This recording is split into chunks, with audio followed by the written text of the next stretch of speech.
Thank you for coming over.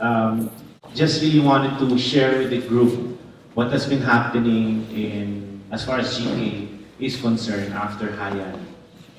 The word walang iwanan, I would like to start there because this has been the battle cry of GK since its inception, to leave no one behind. Because the real issue of poverty really is when the deprived and the marginalized are really not included in the whole, upward movement of development, to the point that we now have a little over 5 million families who are mired in poverty or either landless, homeless, or hungry, at the same time deprived in education. When we started 10 years ago, we in GK started to build communities with these families. And as we progressed with time, we found ourselves at the forefront of relief operations, at the forefront of reconstruction. Simply because those who are the usual victims of disasters are the poorest because they are building in hazardous areas. So the poor, they build houses along the riverbanks, very near the waters or landslide prone because they cannot afford to build in safe grounds. So as for the past 10 years, it's a bit extraordinary for the Philippines, meaning the typhoons has been getting stronger and stronger. I cannot but recall 2013 if I talk about Haiyan. 2013 for GK and I think for the Filipino nation, it was quite an extraordinary year because three big events actually happened. The first, of course, was the Zamboanga conflict. I don't know if you can recall that third quarter of last year, there was this conflict that erupted in Zamboanga City down south where a little over 100,000 people were displaced as well when separatist group staged an armed conflict inside Zamboanga. So even after now, there are thousands of families who are in the streets still displaced. So that stressed the whole southern Philippines.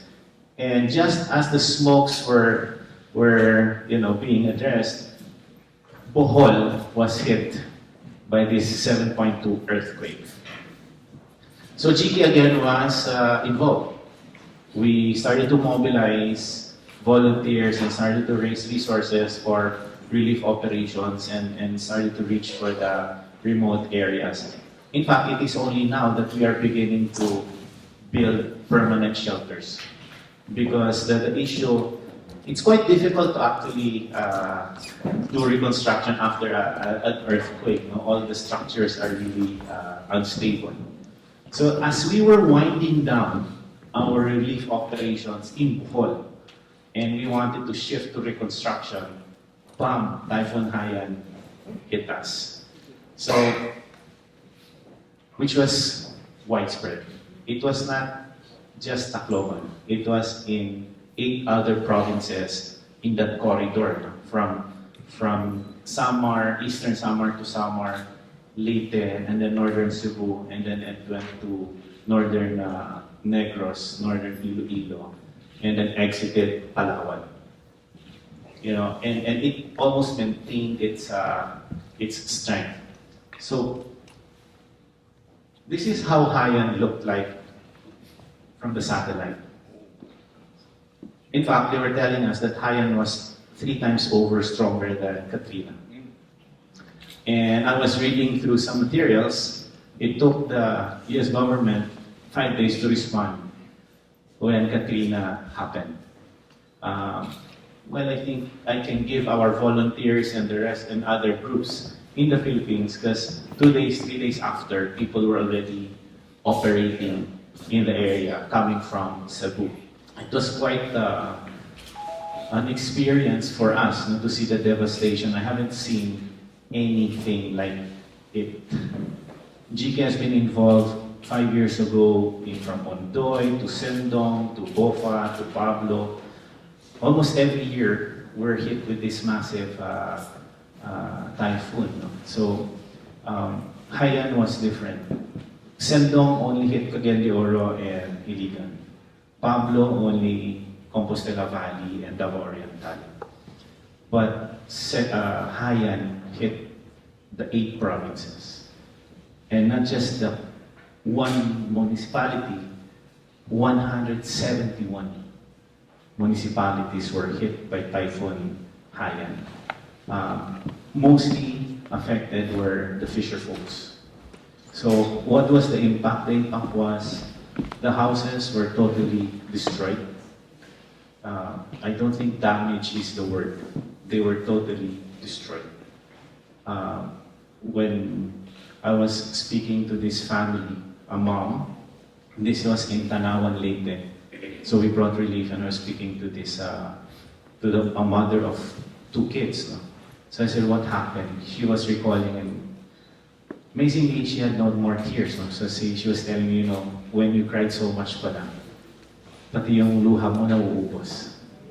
When the pain is so great, even tears cannot express the pain of that experience. No? So she was telling me that when the typhoon happened, the 3 of them were inside her house. The first surge, it was up to the knee. And then she asked her kids to go up the table. The second surge was almost to the ceiling of her house. So what she did, she bore a hole through her ceiling and pushed her kids into the roof.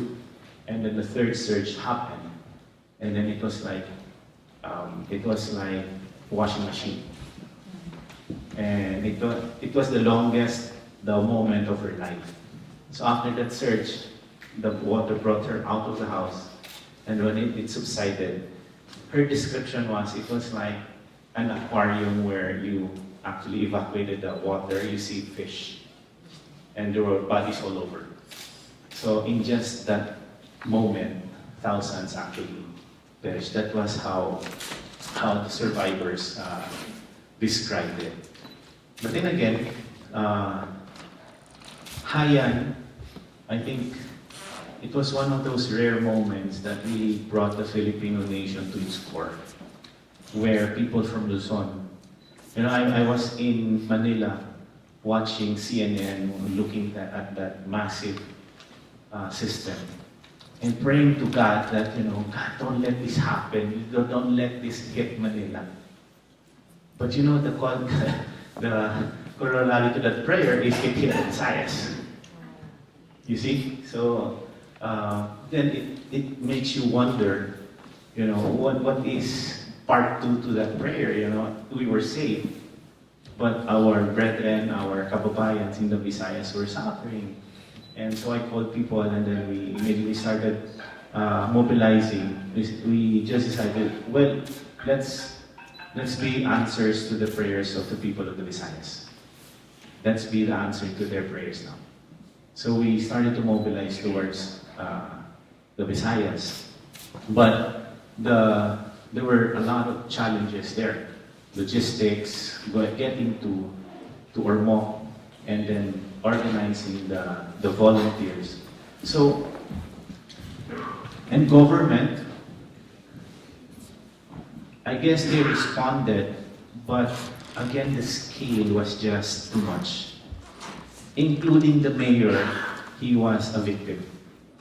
When we went to Ormoc and then worked our way towards Alang-alang, towards Tacloban and Leyte, even the mayor were looking for food. So everybody became victims. So there was no organization that was spared. But those who were working were actually all from the outside. Because everyone in the disaster zone were all victims. So it complicated the things even further. So what GK started to do was we began calling people, we began repacking. The easiest was I went to SM Cebu, and that was the biggest grocery that I did, about 500,000. So I went to SM Cebu and I gave them my packing list, and then I purchased it, and then they repacked it, and then brought the food to Ormoc and started to push the goods. Once that was established, we were able to reach the remote communities. No? So we had the distribution lines. Amazing how Filipinos responded when we see a truck just parked there. We just would go there and knock on the door of the house where the truck was, and we were saying, "Can we borrow this so we can deliver goods?" And you know, people would just give their resources without asking anything. So that was how the Bayanihan spirit was very evident during Typhoon Haiyan. And I guess, as I said earlier, that Haiyan really brought everybody to look at his countrymen and say, he's my family, I need to help him. And that's why the tagline of Walang Iwanan. Walang Iwanan raises the level wherein people from Mindanao or people from the Visayas should expect his kababayan to help him.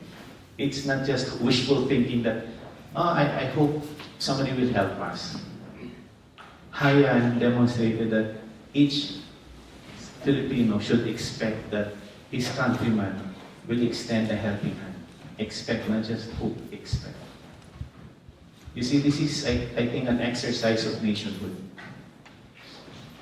When people from Luzon seeing Visayas in need, they just go there. When people from Visayas expecting Luzon and Mindanao to help them.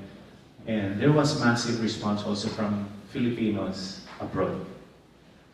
We staged our online campaign, and people started to donate via credit card, lahat na lang na papadala. Of course, hindi nag-discourage kami ng donation of mga dried goods. There was this group from Chicago, sa sobrang enthusiasm nila, and they were really touched. They started to collect water, and then they had a room full of water bottles, and they didn't realize how heavy it was to ship to the Philippines. So parang people just started reacting, and because that maybe desire to really be of help. Yung iba naman, usually the first few days they don't really need clothes. Ang kailangan nila are bra, panty, brief. Kasi basa sila, and then they need underwears more than anything. So there are certain things that you see on the ground that sometimes when you react too fast, they might not actually need it. So through the years, it taught us, after 24 hours, usually, okay pa yan, hindi pa yan gutom.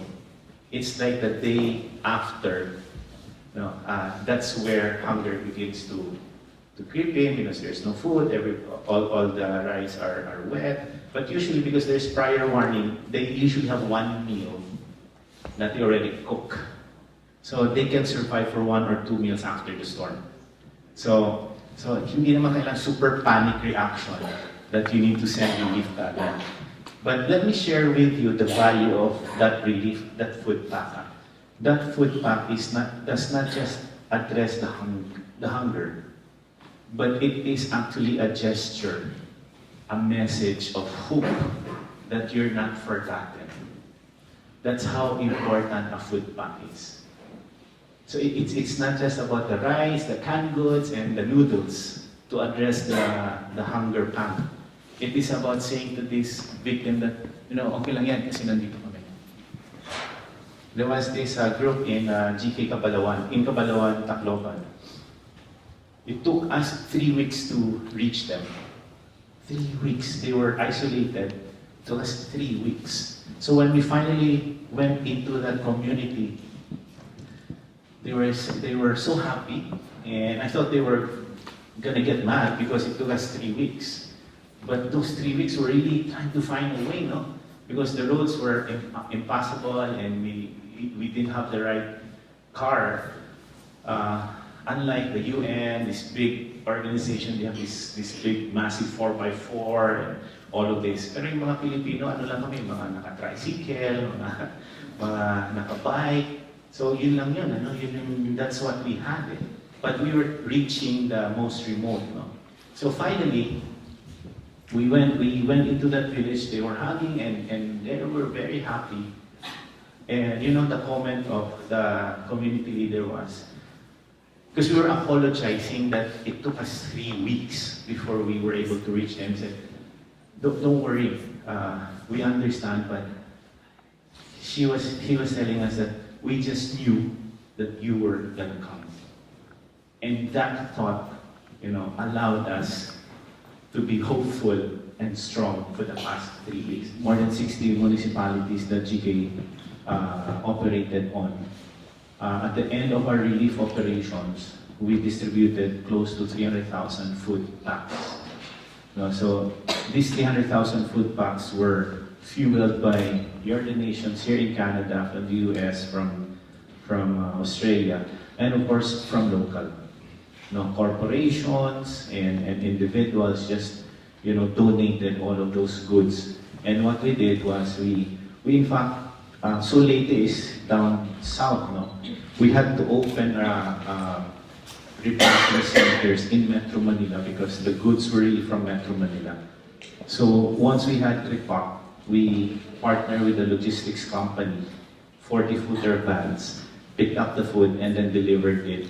They had to travel close to 26 hours from Manila to Leyte. Because in Leyte, including Cebu, started to feel the strain of the lack of goods because there was just massive need to supply rice, canned goods.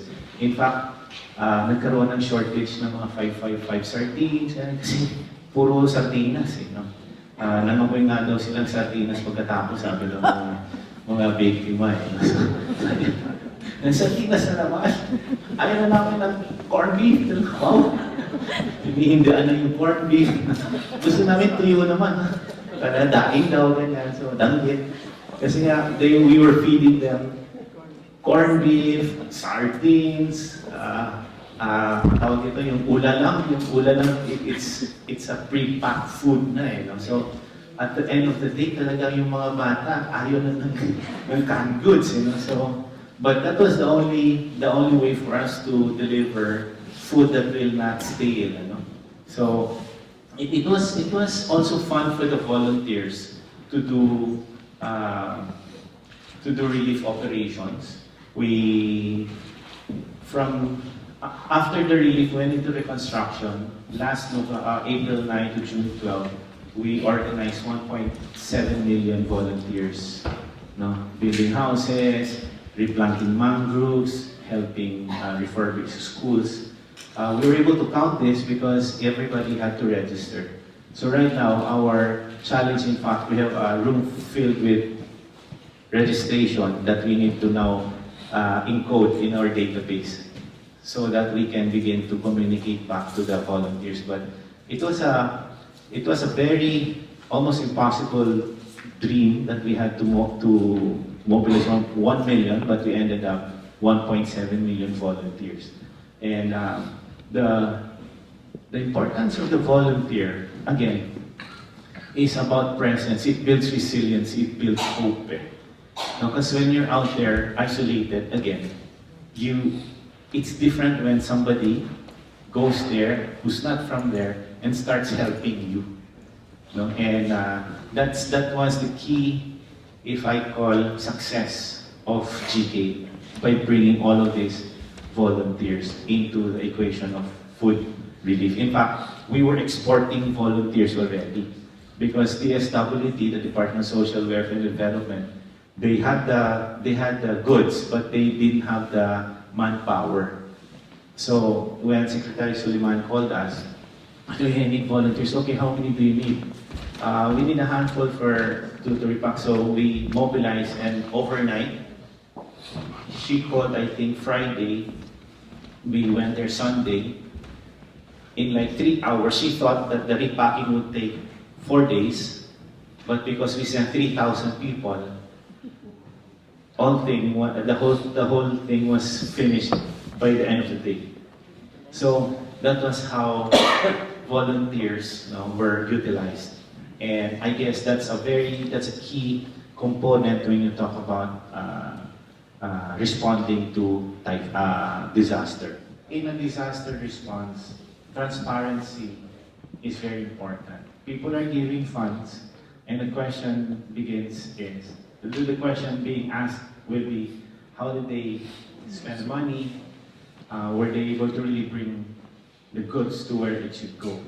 So what we usually do is all those who gave funds, especially corporations, we invite them to do volunteer and to even repack their own goods.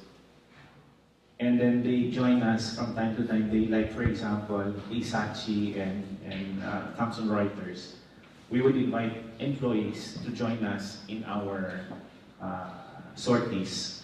We would invite volunteers to join us, and they actually post in Facebook's pages, where we went. So it reinforces the credibility of the organization.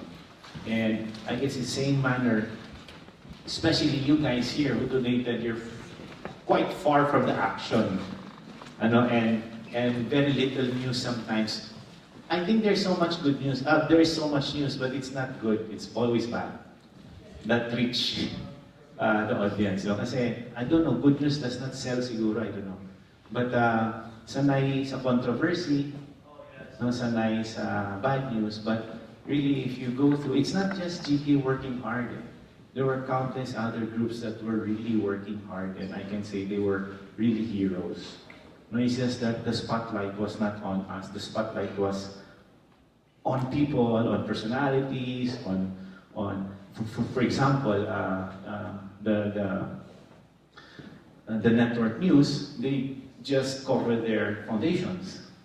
They don't usually cover the other groups, the 1,000 others who are doing just the same. So we needed to go through social media and create our own coverage. And as you can see, these are like 5-minute, 3-minute documentation. And then we push this in the social media channels. So in the process, GK, we created our own news crew, volunteers and professionals who were actually doing documentation so that we can report to our partners. The relief operation lasted until May, but government continued to give food packs even beyond May. But for GK, we declared end of relief operations by May. What does that mean?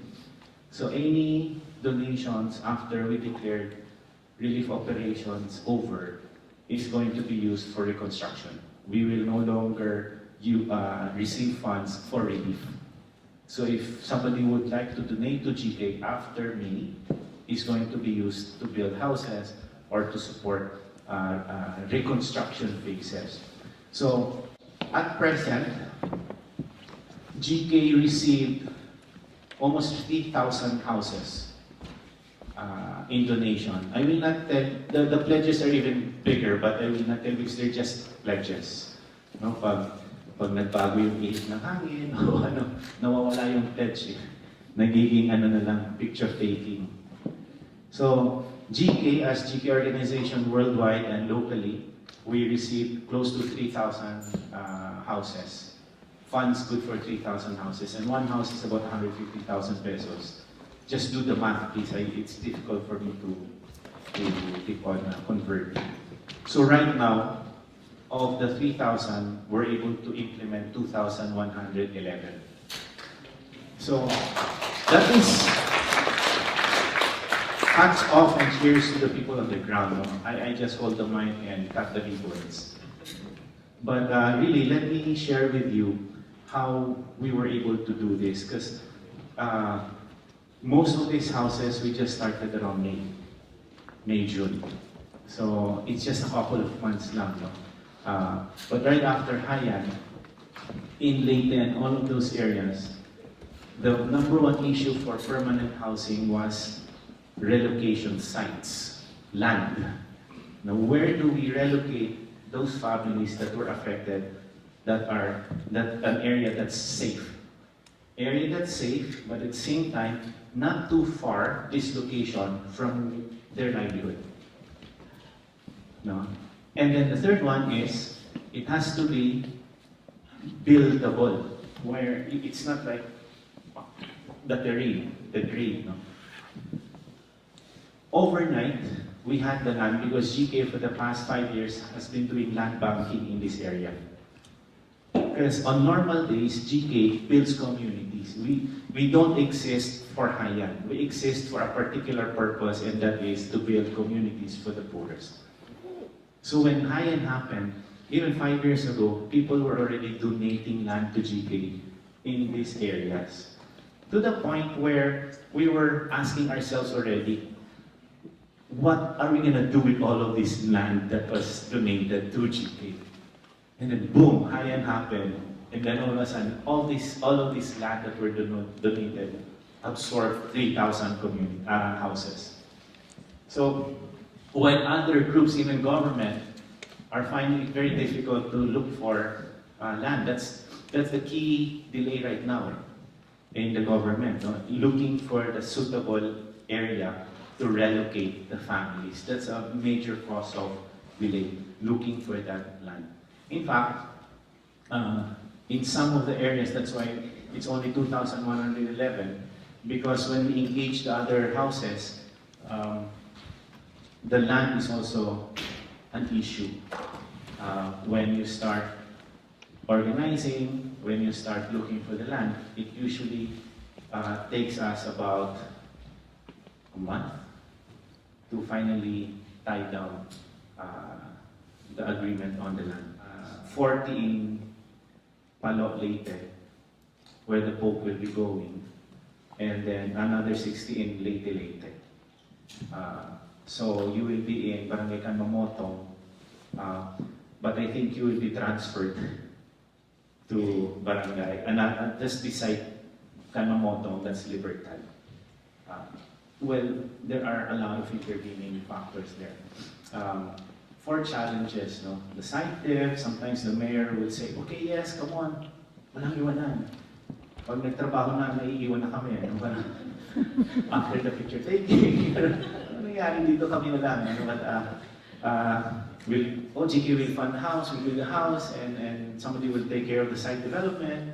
So you cannot build the house if the site is not developed, right? So sometimes, and because it's being done by another group, you have little influence on the schedule.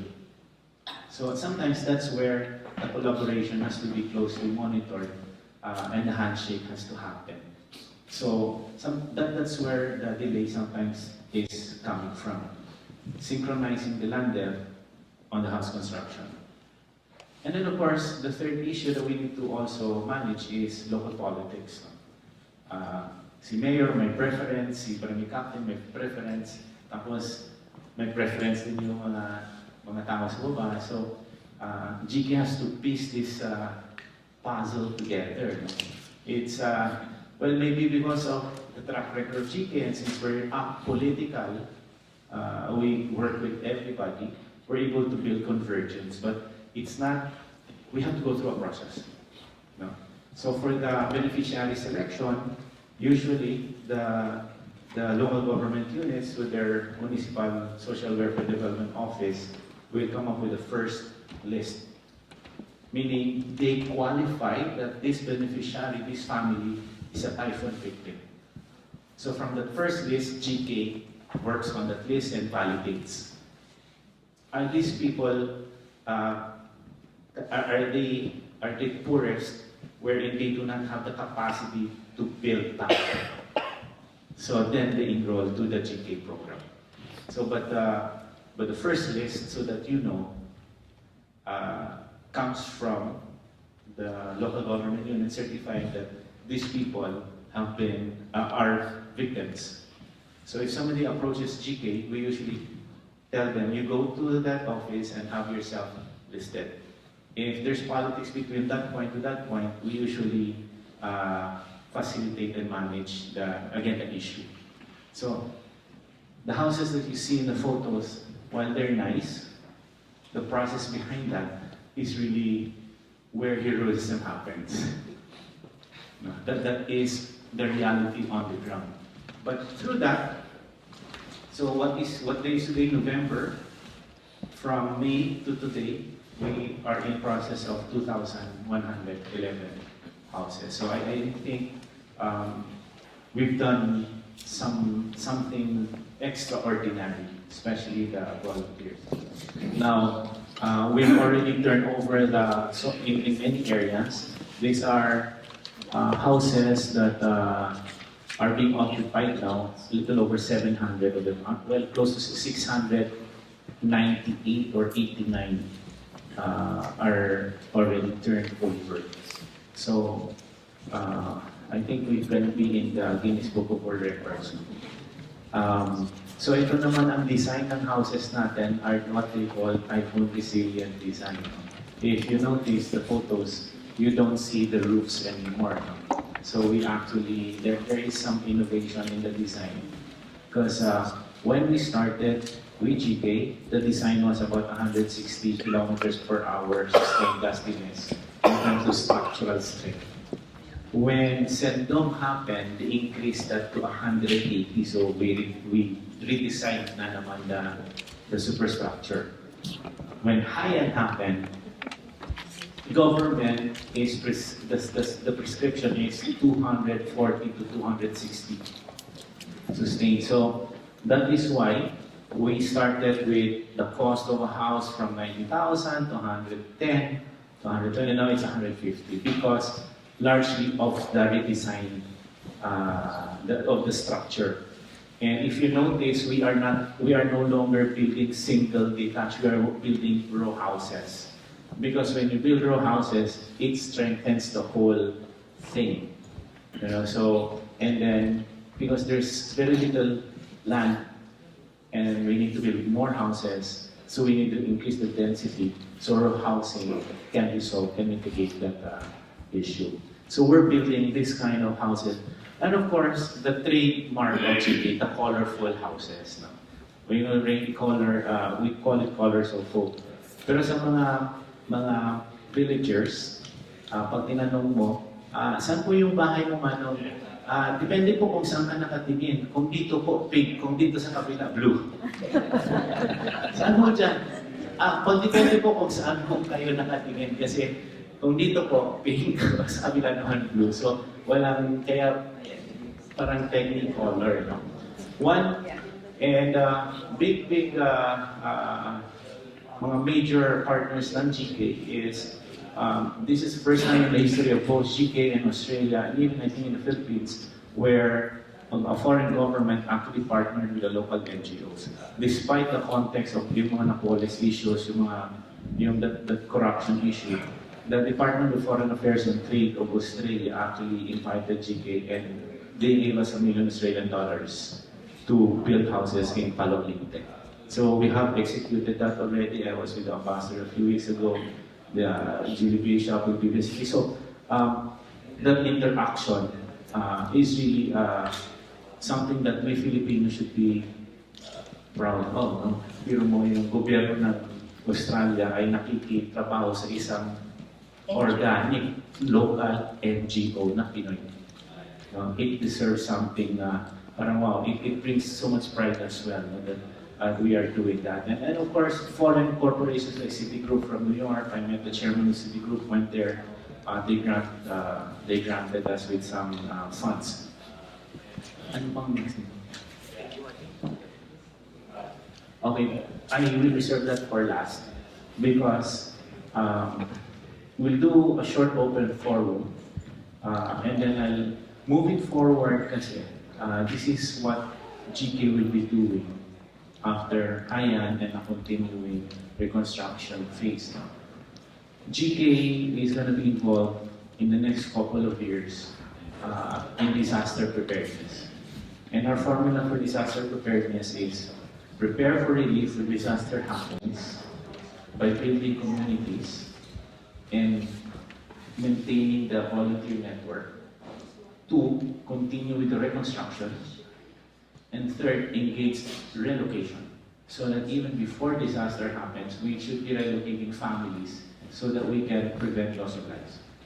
Kasi the victims are really the same victims all over again because they are in danger zones.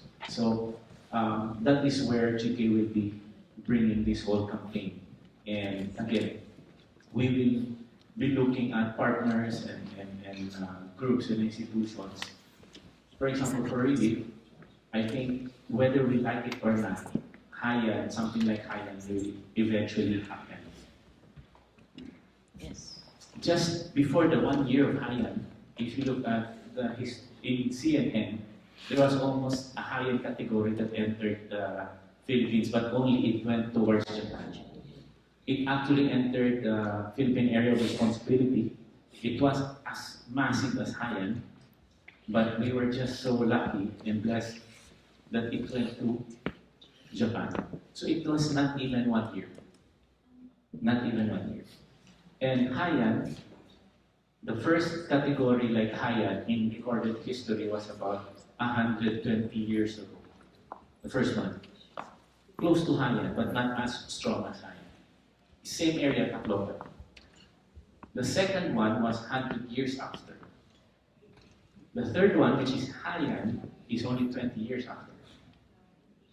So the intervals are becoming shorter. So what does that tell us? For GK, for the Philippine community, is that we need to be prepared. We need to be prepared and maintain this relationship so that when something happens, we can activate this. Yung samahan natin na walang iwanan. No? So, kasi it only 1 week will really matter. But if it will take us 2 months to raise resources, baka huli na for relief. So we need to start working together, connecting with each other, because hopefully it will not, but the probability is saying it will. So we better be prepared.